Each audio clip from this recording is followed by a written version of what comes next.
Hi everyone, welcome to this episode. Today I'm going to show you a game between myself and Mr. Akshay, who is a Grandmaster.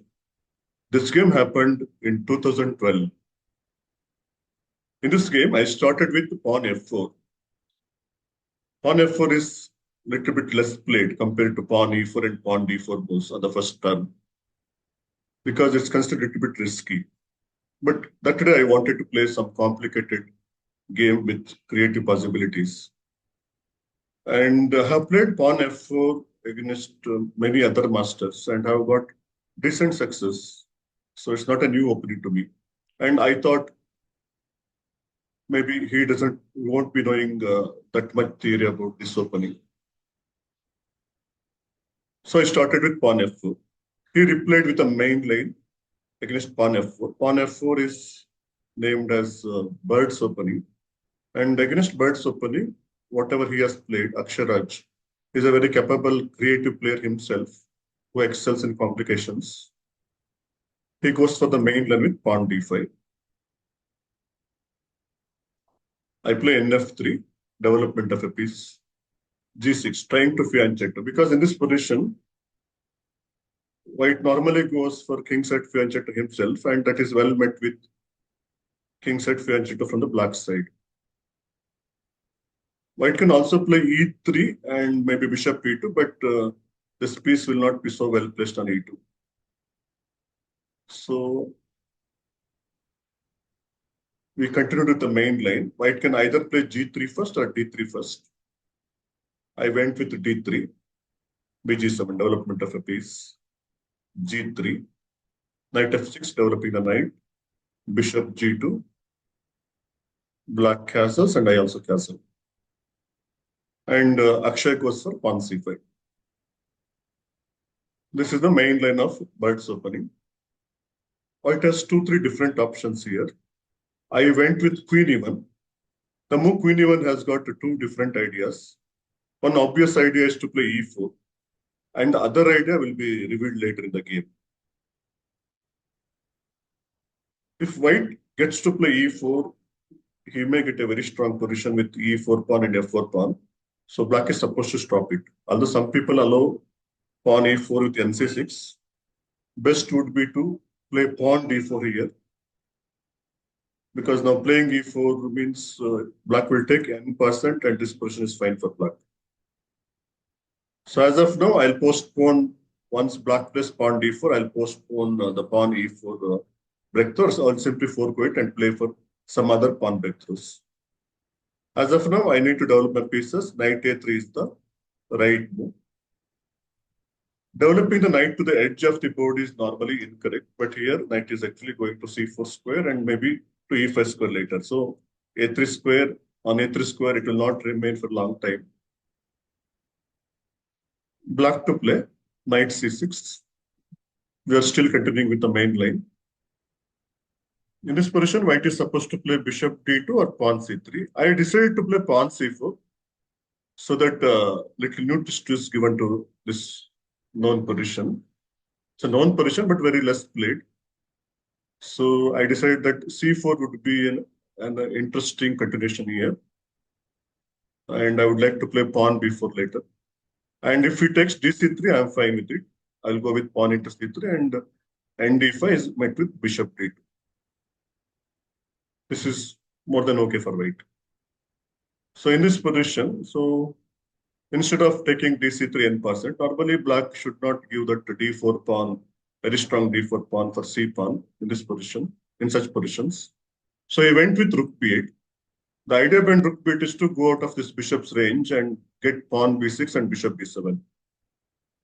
It's my turn, bishop d2, developing a piece.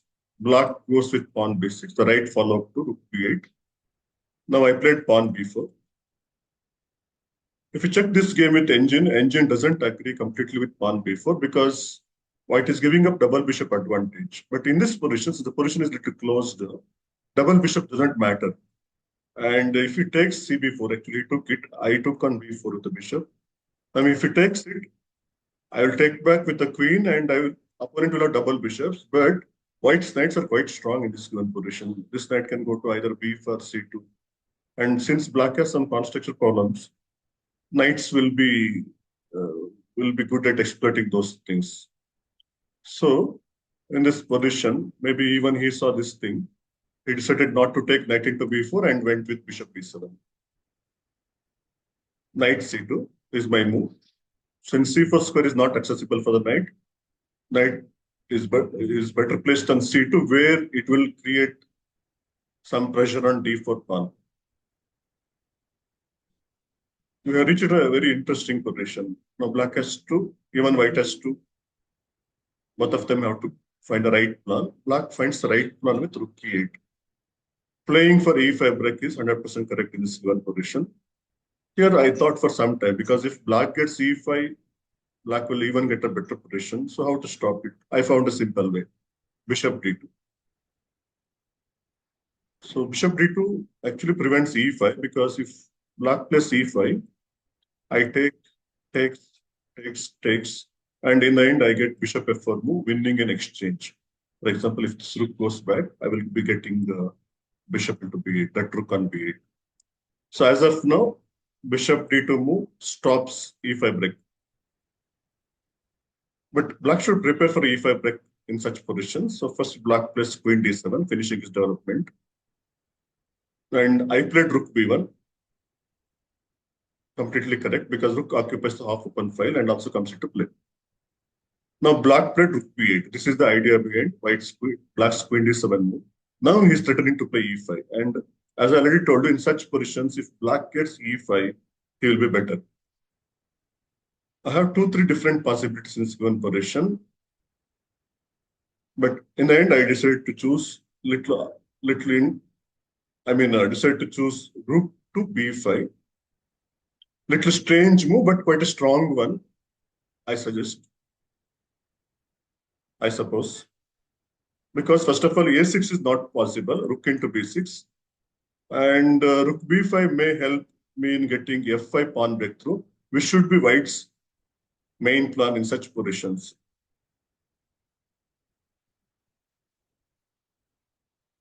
And in case of bishop a6, if your people are wondering,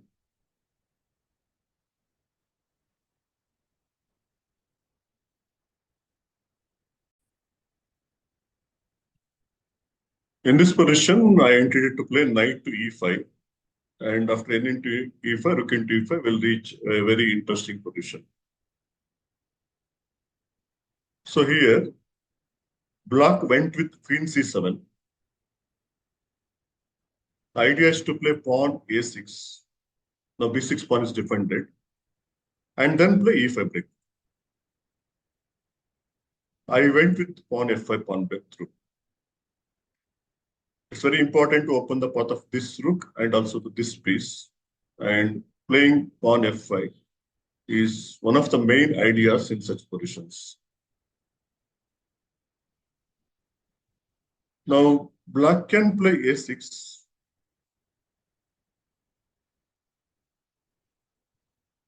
But then he has to see that white has got bishop f4 in this position, and b6 pawn will be gone. Because e5 is met with n% f into e6 move. So he cannot play a6. So he went with the game continuation, that is pawn e5. Here I thought for a long time, black is about to play pawn e4. And it should not be allowed.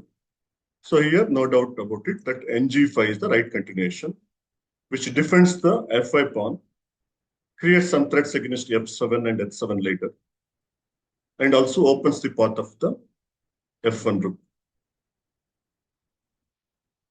Now black has to play very carefully, because white has got one very strong continuation coming up. And in case a6, I suppose I can even go to rook. I can go to d5 square with my rook, offering an exchange sacrifice. Maybe I can start with fg6 first. a6, fg6. He cannot take the rook because f7 pawn is hanging, and after he takes hg6, I will probably play rook d5. Because if he takes n into d5, I can either take back the knight with pawn or the bishop, or he can I can even play rook into f7 first with very interesting position. So all this was risky for black. He goes for knight b8, aiming for simplifications, and then maybe he will try to go with e4 pawn breakthrough. I took on b7 anyway. That is inevitable. Exchange of bishops. Black took here, and this is also a natural move. This position. Here, black has two options. The game continuation h into g6 looks correct because capturing towards the center is a well-known idea at the in the game of chess. Capturing pawn recapturing towards the center, so that center pawns will be quite strong compared to side pawns. So he took on g6. Maybe in this position, if I had seen the continuation of the game, fg6 would have been a less riskier choice. Because once he played h into g6, now I got to play pawn g4. This is the second idea behind queen to e1 move. I played queen e1 on move number, if you can see, move number 7. The second idea behind queen e1 was to bring the queen to h4 sometime and then try for some attack. Here, I'm getting that idea in a straightforward way because he cannot dare take on g4 because I'll be winning after rook into f7. So in this position, after pawn g4, black is having problems. He tries pawn a6, first trying to expel the rook back. Here, I had already calculated that I need not retreat the rook back, so I played queen h4. It's a rook sacrifice, not a very difficult sacrifice. If the rook is taken, I will go with another rook sacrifice, double rook sacrifice. The idea is to remove the defender of h7 square. And when black takes on f6, I'll give this check. Black is forced to taking f8. And now the main move, bb4 check, wins the game for white because whatever way black replays, rook e7, bishop e7, anything like this, I will get queen into f7 mate. Queen h checkmate was also possible. But in case of rook e7, queen f7 mate is. So in this position, black has no defense. Going back to the game continuation.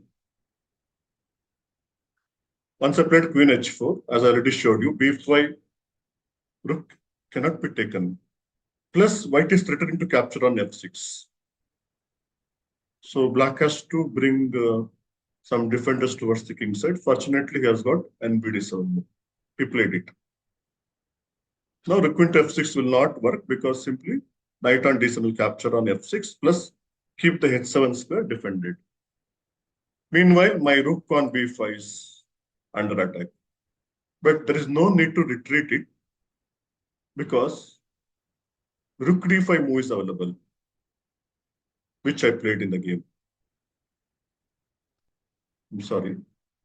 In this position, if black plays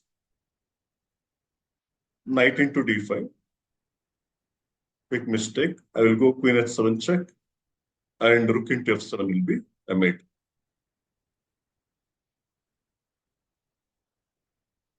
So here, black has to play very carefully. Not only he cannot capture on d5, I am even threatening rook into d7. The same old double rook sacrifice in the end to get checkmate or heavy material. So here black's only move is knight f8, guarding the h7 square once more.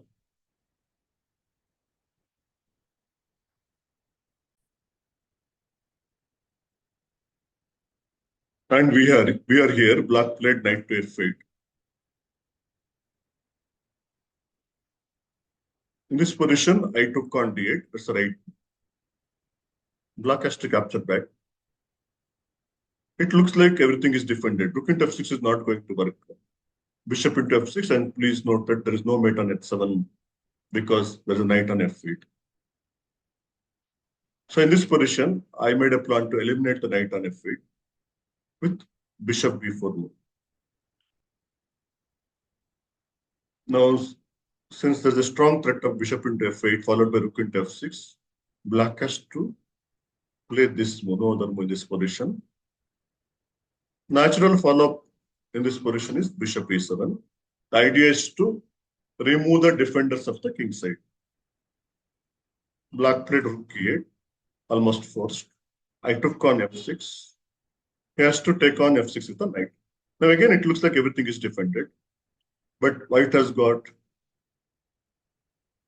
the following continuation: nb4, nd5, nb4. The knight simply threatens to come to d5, eliminating an important defender of the king side. Then f7 and h7 squares will be vulnerable. This position, black is already having big problems. Theoretically also, white is winning.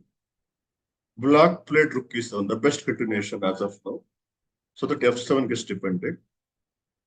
I continued with nd5. It's a pawn sacrifice, very easy pawn sacrifice. Black has to take here. I took on d5. He has to take. Now I give this check. Black has to play king f8, and I take this pawn in the end.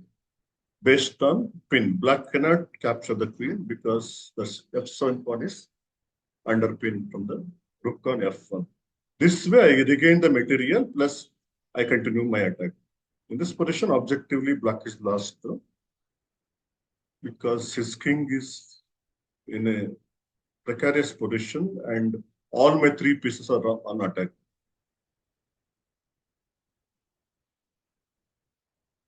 It's difficult to make a move for black in this position.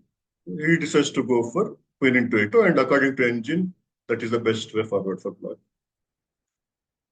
In this position, I took some 10 minutes, I think, and my original intention was to simply grab the pawn on b6 with queen d8 threat.